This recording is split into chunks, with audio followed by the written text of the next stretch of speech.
What is up, guys? My name is BobaTalks and welcome to a brand new Arrowverse video. Now this will be my review and breakdown of the first night of the crossover event, which we had Supergirl and the Arrow episode, and I have to say this was absolutely awesome. Already with what they've done and what they've set up in this crossover and the flow and stuff like that, it was just fantastic. Now granted, it wasn't all perfect. Of course I'm gonna have nits and picks and stuff like that, but I already feel with like these first two episodes and the way this story is set up to connect with the next, obviously tonight's episodes, it's just like one big long awesome superhero movie, which is an absolute blessing for any CW Arrowverse fan such as, you know, ourselves. So this video is going to be a fairly long video. I'm not going to talk about every single last detail. I'm just going to talk about the things that mattered most to me. I guess you would say like the major points, and then just talk about on the side little bits that I thought were awesome and just little bits that I thought were like, what the heck, you know, I'm not so sure about that. But before I get into this breakdown, guys, of course, if you are new to this channel, I do Arrowverse content like this weekly and other content, just anything comic booky, I try my best to bring out on this channel. So maybe consider subscribing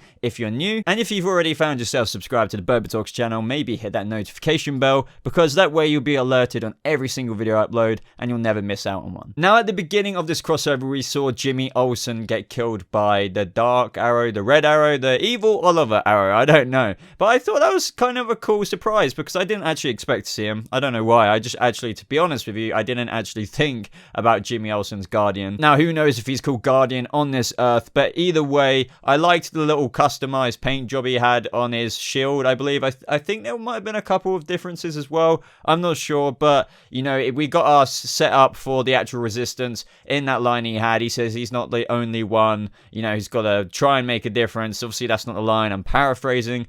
But I thought it was cool to include him. Obviously, we can't have every character in this crossover, and that was a little opener to this whole awesome, you know, episodes we got to see. And then moving on, we got all the different shots and scenes of the RSVPs from all the different superheroes, whether it's back in time with the Legends of Tomorrow, which made me laugh within itself. A very, very Legends-y kind of scene there, because they were just doing their thing. I like the Robin Hood reference as well. The soldiers, or should I say the knights, were on their way to Nottingham, and that's all like a point with this little clip they had, that they were Robin Hood and the merry band of men, and it really looked like Mick was Little John, if any of you are familiar with that folklore. We had the Flash fighting King Shark, we had Arrow doing his thing, fighting ninjas. It was all just a really cool sort of opening bit. I found the Supergirl bit a bit funny in terms of the way it worked out, in terms of how she sang at the wedding, but I'll get to that in a little bit. So this very beginning bit and the episode as a whole is like a massive Kickstarter off to this whole crossover event. There was even more jokes, obviously, like about Barry it being a bit nervous, or just saying how can he summarize all of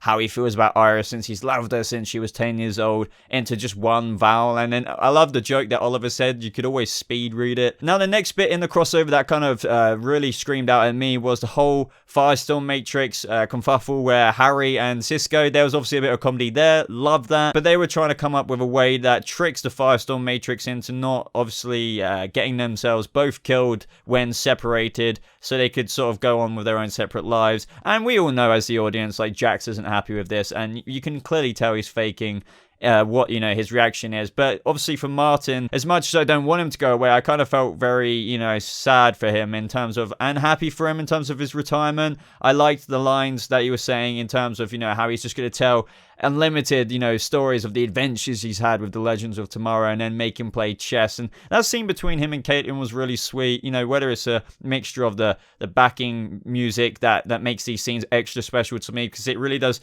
pierce the thick armor of, like, you know, you're trying to not get your eyes all glassed up, but stuff like that always gets me. And as we know that Martin Stein is leaving regardless because of this whole Broadway thing, I really treasure those moments. But in a little addition to that, obviously Stein can pick up that Jax doesn't want to not be a superhero, so there was obviously even more Marvel Easter eggs. I mean, the Arrowverse are going crazy with the Marvel Easter eggs at the minute, and Jack's just like, I'm going to be like Spider-Man, I'm going to have a Spidey sense, but like Stein was just like, you're going to stick to things. Imagine that, sticking to things. That was just brilliant. Imagine Jax being on the Wave Rider as a legend, only being able to stick to walls, like, amazingly well, but that's kind of it. I don't know. What I'm about to say as well also goes in with what I said about the whole Stein dialogue we had with Caitlin, and then the backing music as well. The Papa Joe, I call him Papa Joe all the time. At that moment he had the pre-drinky kind of celebration things, addressing the whole Barry and Iris. Thank you for showing me how to love again, and just saying all that they've been through, and that backing music with the really kind of slow orchestral flash vibe really hit me in the feels.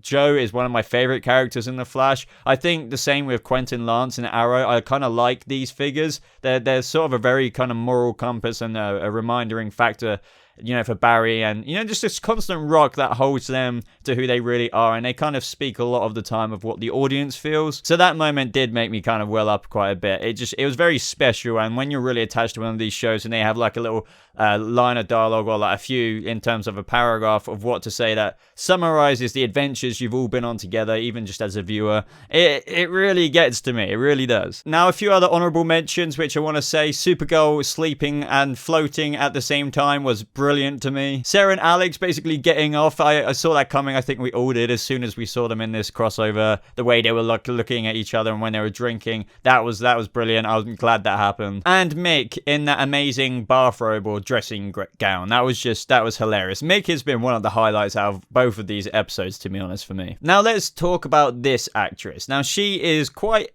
blatantly Dawn Allen. Obviously it's not been confirmed, but I can basically gamble. I would be willing to gamble a lot of money that is who she is. Just based on the way she was acting to Barry. She was very excited to be there. She insisted basically on, and reassuring him and putting her hand on him, and she was kind of nervous for him. It's like as if she was meeting her father for the first time, if you know what I mean. So I guess if this is Dawn Allen, which as I said, I'm very confident it is, she wanted to run back in time, maybe get to know a bit more about her father and her parents even, and just sort of witness the wedding. And she was just like, just make sure you say I do. And, because if obviously Barry and Iris weren't ever to have kids, she would never be born. So blah, blah, blah, blah. It's kind of fixed in the timeline, but she wanted to be there. And I don't know. I really like this actress as well. She was on Black Sails. So I don't know if you've seen that program, but oh my God, check it out. It is a freaking awesome program. She was awesome since season 1. So it's really weird seeing her a different role like this. And she kind of seems a lot younger. But I guess, she's a good actor. And apparently she has kind of quite an important role in this crossover. So I think we will be seeing her again. Now, going back to the Kara thing when she was singing. Now, I do realize that this is what Barry sang to Iris when he proposed to her. But the thing that I was mentioning earlier about Kara, in terms of even going to the wedding. So did they just decide that last minute behind the scenes, obviously the scenes that don't get included in the episode, otherwise it'd be like a 24-hour show, that she was singing? Because if she wasn't even going to turn up to Earth 1 for the wedding, then she obviously wasn't going to sing. So I guess you could just argue that in the drinks the night before at the rehearsal dinner, they were just like, do you want to sing? Oh, you could do this. Oh, that would be great. Now, the wedding attack, which we've seen a shite ton of in the trailers or like the sizzle trailers, there's so much of it. I have to say that Wally was really kick-ass with all the bullet catching. I freaking loved that. Mick looking at Killer Frost. She is just totally up his street, and I think Mick's a little bit in love. But holy crap, guys. Killer Frost with a freaking ice sword? That was amazing when she was just doing swooping like that. I was just thinking, slay. Slay, woman, slay. I don't know what really much else I can say apart from going too in-depth, but just to summarize, that wedding scene with all of that was just bloody incredible. It was so good. In fact, the action across the whole of these 2 episodes was just breathtaking. I'm so happy with all of that. They really mastered it. But Evil Oliver Queen, called the retreat. And, obviously Prometheus got captured as well. And I'll get to that in a little second. But I want to talk about Wally West for a second. I really thought the excuse for him just not being in a crossover was kind of lame. We all know that Keenan Lonsdale hasn't really been involved so much in this season of The Flash. There's a whole other bunch of reasons that we can get into it, or their excuses as to why they don't want too many speedsters this season. And to a certain extent, I agree, because having too many kind of takes away from just The Flash being the show's title. But I suppose they can't divert too much time when they've got an excruciatingly large schedule to sort out for this crossover. So I guess the excuse was I don't know, maybe they could have thought of a better one, but he was basically dismissed by Barry saying, yeah, you need to keep Iris and Cecile safe. I just thought to myself, I doubt the Earth X Nazi versions of themselves give a shite about Cecile and Joe. I mean, yes, you could argue comic book logic, oh, they might go after him to, make them not, do anything by threatening their lives or something like that. But no, I really can't see that they're all going to try and, get Joe and Cecile. No, I mean, Wally could have insanely helped out in a crossover. But come on, we all know Papa Joe is perfectly capable of, I don't know, driving 200 miles and keeping Cecile safe himself in a complete disclosed location that, all of the Earth X villains wouldn't know about. So there you go. Problem sorted. Even Wally could have ran them there, if that makes sense. So moving on to episode 2. Now, I feel like this episode was a little bit, not all over the place, I would say that, but I would say I enjoyed episode 1 more. I guess I should leave this for my conclusion, but I really liked everything that happened in episode 1. But I feel like maybe episode 2 was kind of more the middleman episode of all of this story arc, that just a lot of stuff needed to happen to get, all the dominoes in place so it could all fall seemingly together in this whole story with the 4 episodes. But at the same time, I've also heard that there's been a director for each episode, so maybe that is why it felt quite different at the same time as well. Maybe I just like the director more for episode 1. So if you guessed that Prometheus was Tommy Merlin, you were goddamn right. It was actually really cool. It was so good seeing Tommy Merlin again, even if it wasn't our Tommy Merlin. I thought Colin Donnell's acting was just brilliant. I bet he was itching to have a scene like that on Arrow again, even though he died. But do you know what I mean? I bet, for the day he knew he was eventually returning, because we all knew he would eventually. To have a scene like he did with Oliver and have him play such an exciting character must have been such a treat for him. And I definitely feel like that conveyed across the screen because he was brilliant. To be honest, I was kind of convinced that maybe he was actually feeling like, how he was all welled up, and so was Oliver in their eyes, and it was all emotional. And I kind of believed it for a second, because maybe he really did feel threatened by the system of, Earth X, growing up without a choice. No elementary schools, no summer camps, just youth groups, military training and all that. Maybe he felt like, oh man, he never wanted that and he is good. But no, a few seconds later, he basically had that Jekyll and Hyde change, which was brilliant. And he ended up killing himself with, I don't know if it's cyanide or whatever, poison in a tooth. And obviously died as a result. So even though that character was very rushed and brushed aside, it was more of like a fan service, and it wasn't a bad one at that. Sometimes fan services can be like, nyeh. But this was actually really good, and I'm so happy they gave us that moment with that character, because they didn't have to at all. I also really liked the reaction we got from Earth X Oliver.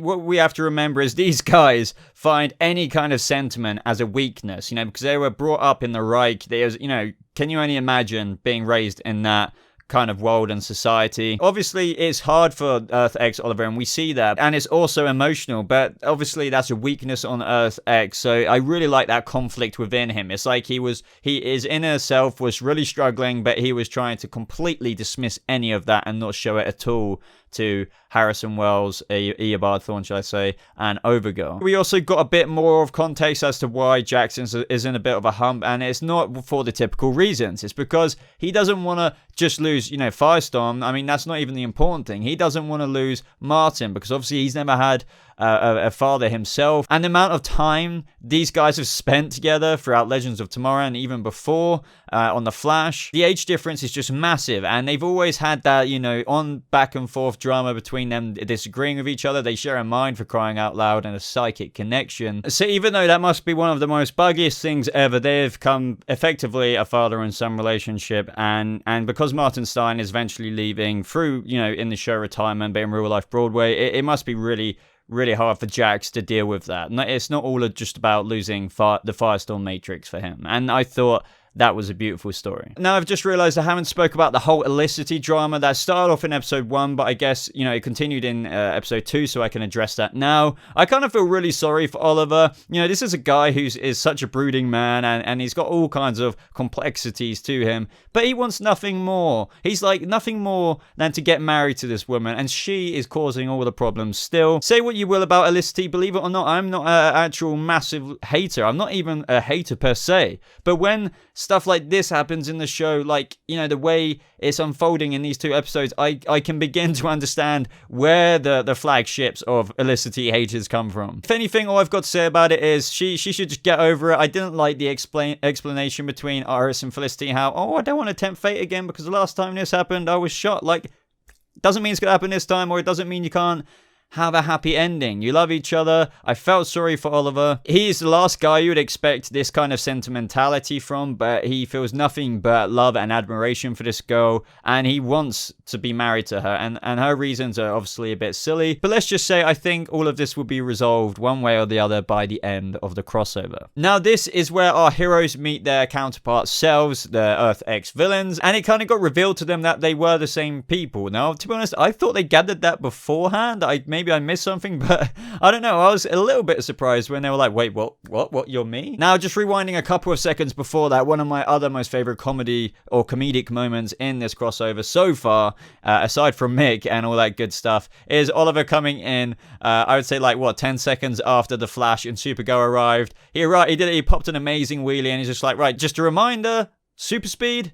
I don't have it. And then every other time we saw Oliver just, gliding in on like a line or something like that, it just made me laugh. But this is where we got our reveal. And this is actually, if you watched my video from last night, what I was most excited about. One of them was learning more about this Reverse Flash. Like, who is he? Is he a Wells Abad? Is he a Bard Thorne? Or is he a Wells who's a speedster? Like, there was all of this going around. But we learned that this actually is 100% R. Harrison Wells, Eobard Thawne from Earth 1, from the end of Season 1, the guy who got erased from existence. And I was really looking forward to a little bit more of an explainer, but the writers said to us, or should I say, they said to us through the line of Harrison or Eobard Thawne, time travel barrier. It's so very confusing. I feel like I say this to you all the time. And I felt like that was just the writers saying to us, look, time travel. We say this to you all the time, fan base. Stop bugging us for more, because we don't understand it ourselves. So we're just going to keep saying time travel. Timey-wimey stuff is very confusing. You may think I'm nitpicking, but I've actually seen a lot of people say this, and I feel like I don't nitpick a lot, but I feel like this is justified. I felt like we need an explainer of how Eobard Thawne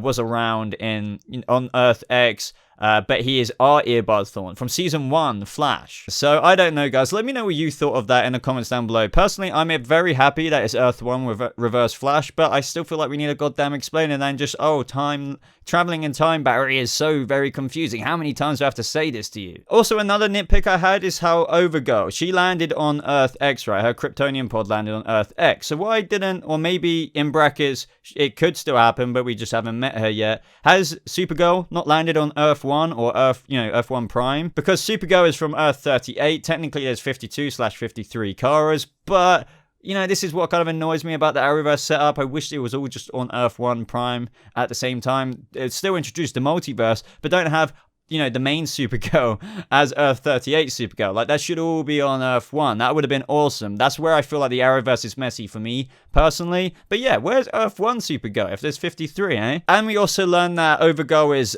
ill or something like that, or really sick because there's too much solar radiation in her blood or something, because she flew too close to the sun. But isn't that supposed to be good for Kryptonians? But at the same time, I've heard things like too much of anything is too much. And now I thought that was kind of a cool storyline. I want a bit more of an explainer, but are we really going to get one other than, we just need, we need her alive, so we're going to take your Supergirl. Fair enough. I also would have liked to have seen a bit more Barry Allen versus the Reverse Flash. In fact, we didn't really see any of that, apart from at the beginning, they just ran it off, and there was a lot of combat between the other three, Oliver and Supergirl and Overgirl and Evil Green Arrow, but Barry and Eobard just kind of ran off, and we didn't see any cool stuff between them, and I was like, oh, come on, maybe you're saving that for a future episode, but I wanted to see you two, fight each other again. But what can I say? The action was amazing again. Seriously, it was so cool how they were saving that building. Oliver was just swinging in and out on his cord. It was just absolutely brilliant. I just love stuff like that. They've really, really, really nailed this crossover, even with a few flaws, as I said, but who cares? There's always flaws in everything. This is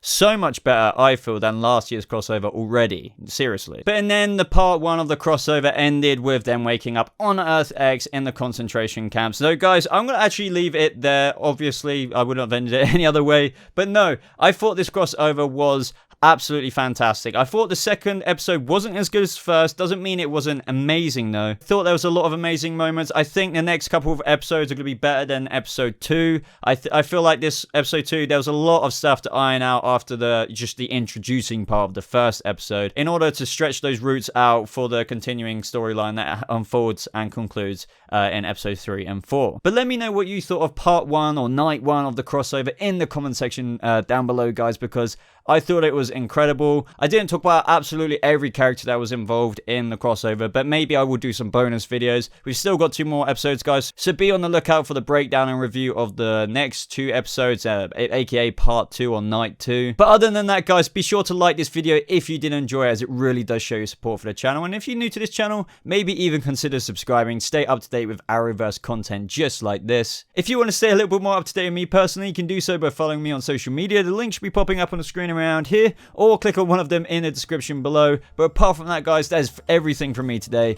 I hope you have a lovely rest of your day. Thank you so much for watching, and I'll see you in the next video. Goodbye.